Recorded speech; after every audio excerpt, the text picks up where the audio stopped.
सायने गावाजवळ पुन्हा अपघात। 2 मोटरसायकलची समोरासमोर धडक, एक जण जागीच ठार।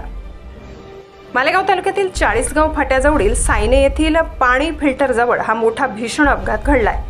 या अपघातात एक जण जागीच ठार तर इतर जण जखमी झाल्याचे वृत्त मिळत आहे। या अपघातात 2 मोटरसायकल स्वाराची समोरासमोर धडक झाल्याने एका जणाचा जागीच मृत्यू झाल्याची घटना घडली आहे।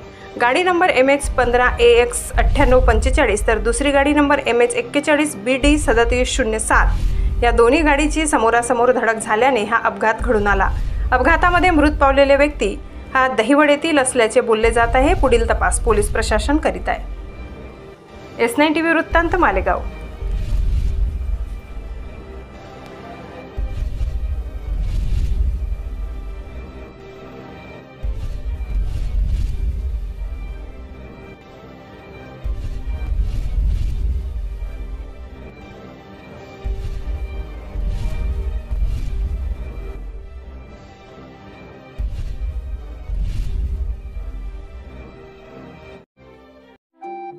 आपल्या चॅनलला नक्की सबस्क्राइब करा, बेल आयकॉन दाबायला विसरू नका।